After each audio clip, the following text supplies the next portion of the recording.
name is Toby Pomeroy, and I'm delighted to welcome you to the second of our series of interviews called Mercury in Mining: Insiders, Outsiders, and Innovators. In today's edition, I have the privilege of being interviewed by Bill Boyajian, acclaimed author and celebrated former president of the Gemological Institute of America, a position that he held for more than 20 years. Bill will also be interviewing Mark Hanna, the Chief Marketing Officer of the Richline Group, the U.S.'s foremost fine jewelry manufacturer and marketer, a subsidiary of Berkshire Hathaway. 2 years ago, Bill Boyajian accepted my invitation to chair the board of directors of Mercury Free Mining, and he has become an ardent advocate and spokesman for responsible mercury-free gold. Mark Hanna is one of the most highly respected leaders in the jewelry industry, a visionary with a laser-focused commitment to a responsible, inclusive industry and a mercury-free gold supply chain. It's my honor to have both of these gentlemen sharing their vision for gold mined without mercury and a jewelry industry that we're all inspired by. Mark, I wonder if you could just kind of give us a snapshot of what you see as the real problem with mercury in the gold supply today. Well, I think we're all here with the idea that responsible business is good business. So we're all working to define what responsibility means for us as individuals, as companies, and for the industry. So in the case of mercury, mercury is hazardous to our health, and this is a fact. So we'll start with the fact, and that greater powers and more intelligent researchers than I got together, created the Minimata Convention many years ago. I think it was 2013. And what came out of that was some very detailed elimination, phase out, stopping of new mining, very much based upon mercury.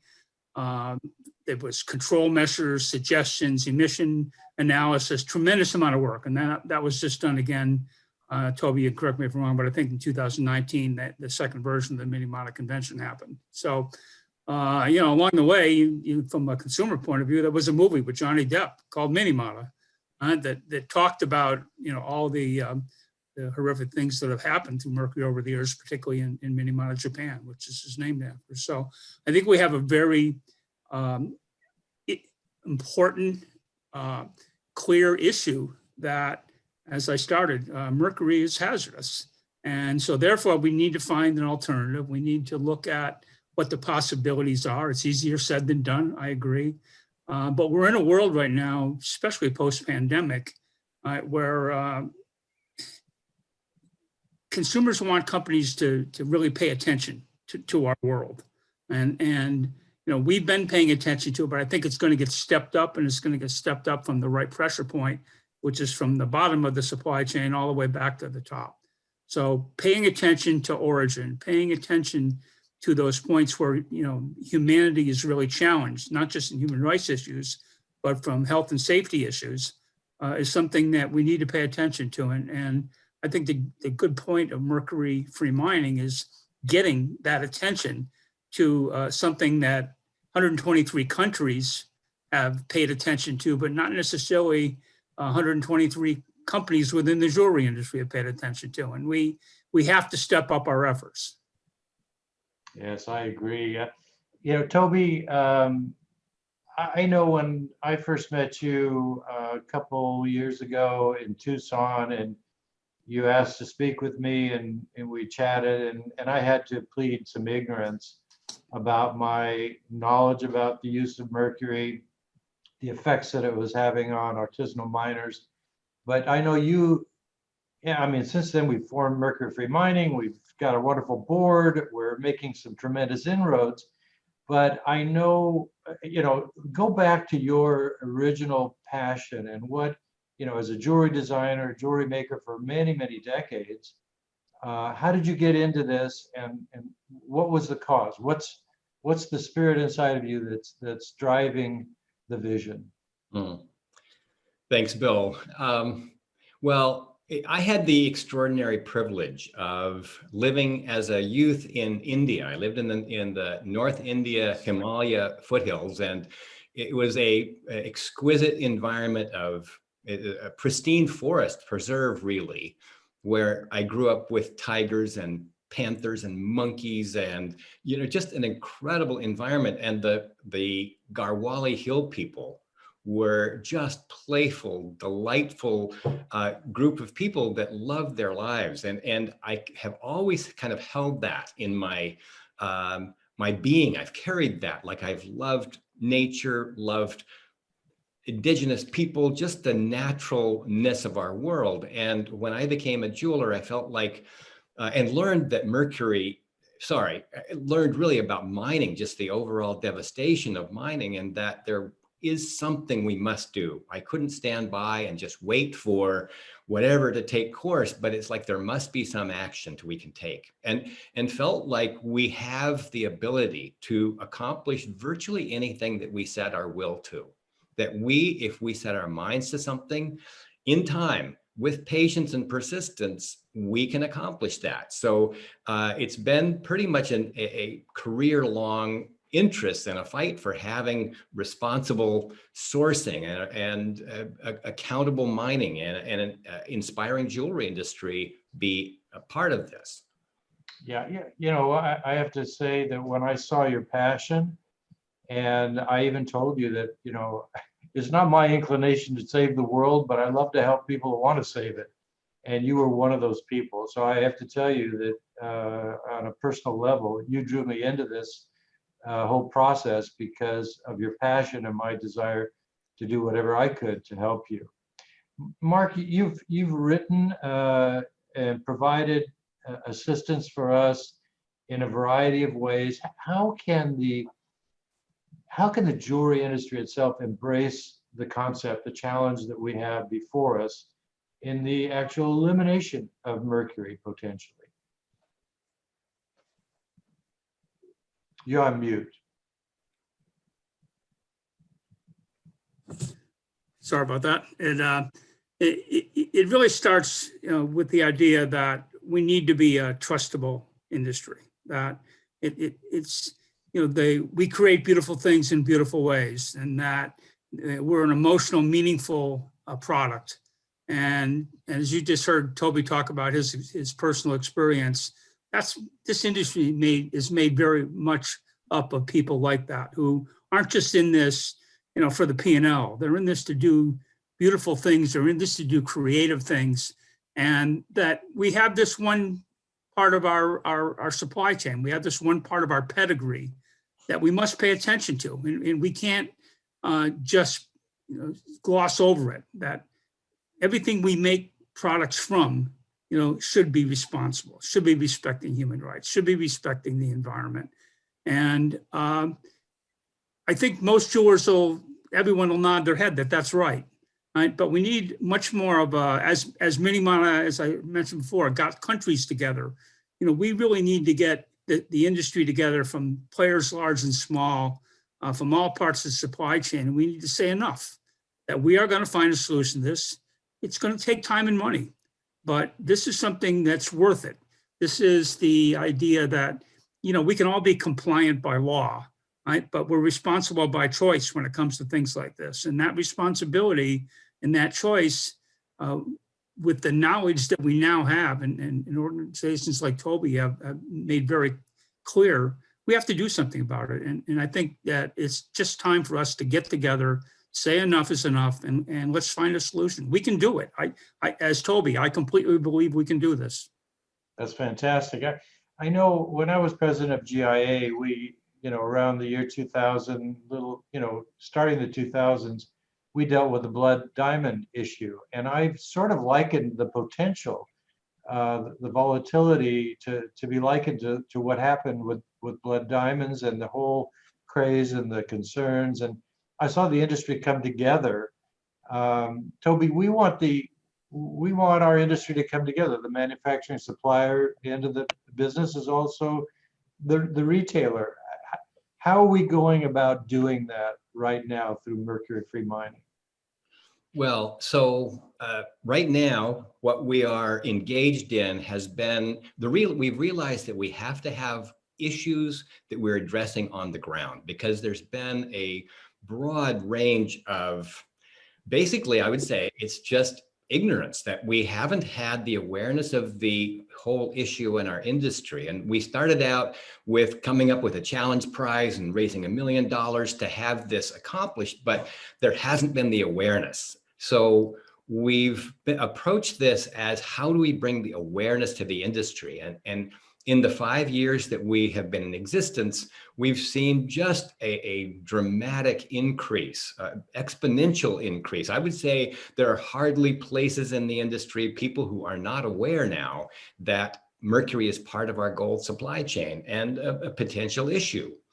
But for us to, so we've been so fortunate, really, with the support of jewelers and organizations within the industry to enable us to partner with, like, the Alliance for Responsible Mining. So we have been on a search to find innovative processors that can produce better results than the miners are able to with their traditional means, and demonstrate this and begin deploying those technologies, those processors, in those communities where they can make more money, they can mine without mercury, and we can then continue telling that story to the industry of, this is what the situation is, this is how we're addressing it.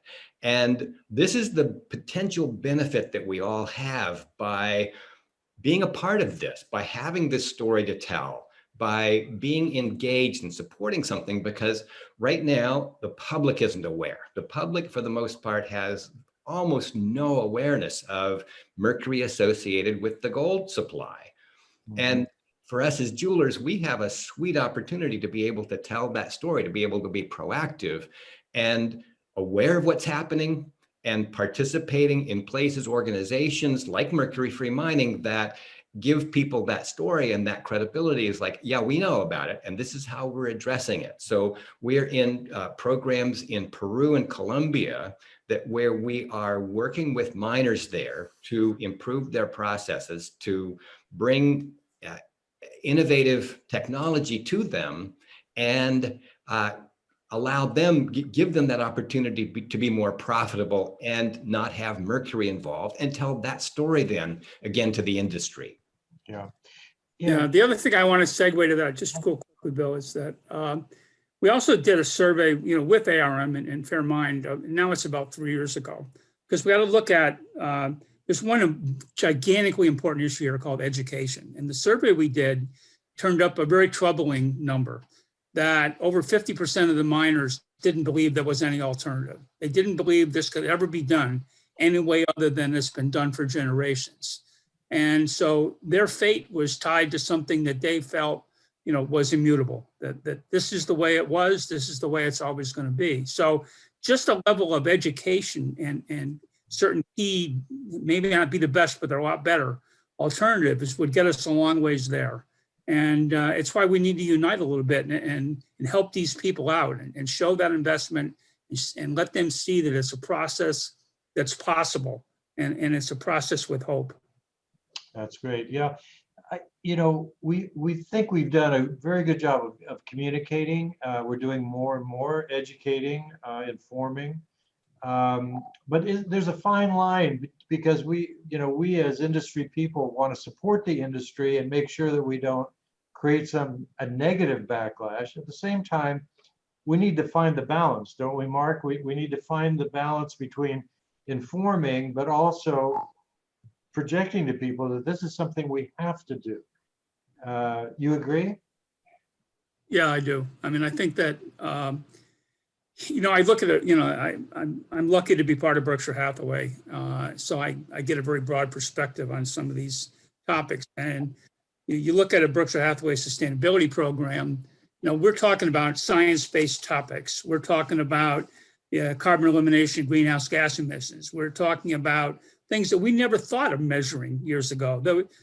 Who 10 years ago was talking about carbon neutrality by a certain date? And I didn't read the whole article, but I saw today something about Detroit's auto emission standards is for zero emissions.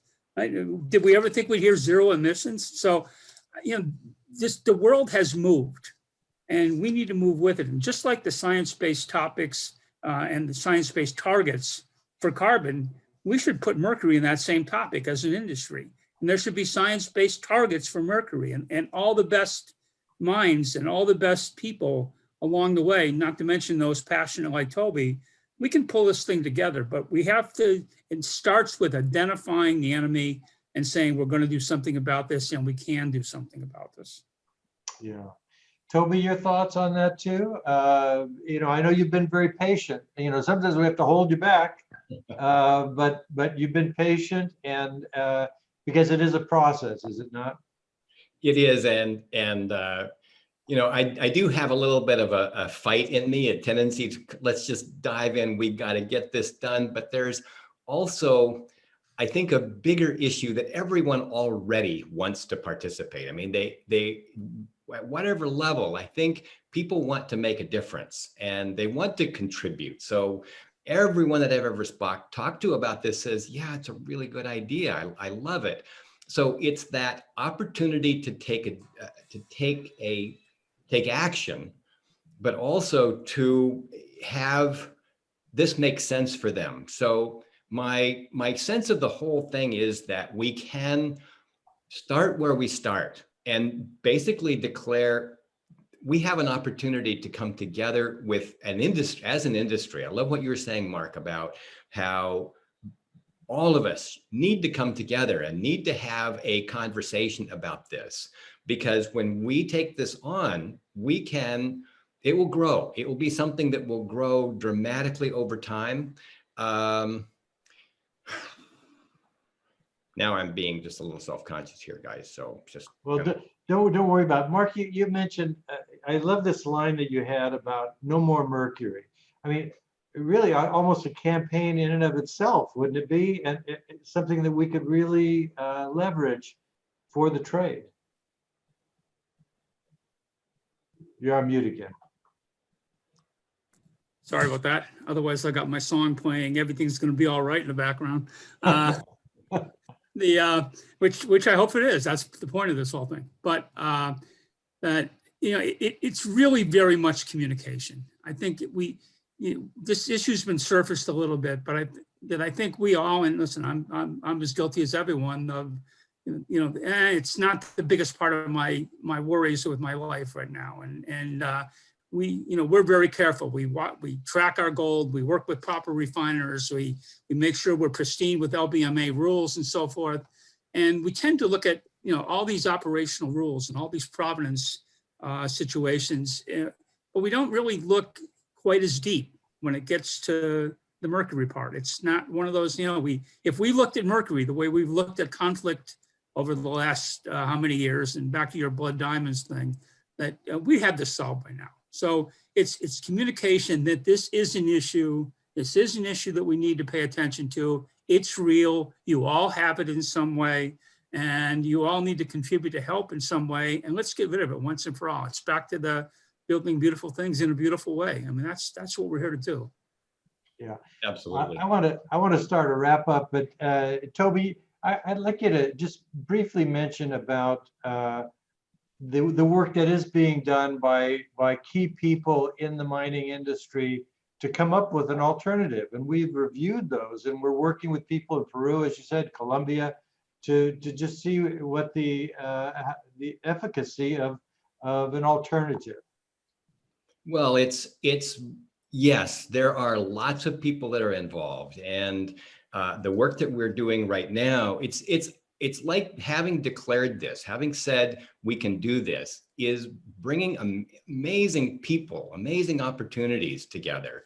So like you, Bill, our other board members, Mark, the passion, the contribution that's arising has been amazing. I mean, I've been approached by a number of people who have innovative processing technologies that they say, I want to get this out there. I want to have this be available to artisanal miners. And so connecting them with these communities, with the Alliance for Responsible Mining, with communities in Peru and Colombia, It has been really delightful to be able to test these machines, these processes against their ores. We have attracted mining engineers from British Columbia, and also we have an amazing intern from the University of Arizona who's really passionate about it. So it's as though magic is occurring around this.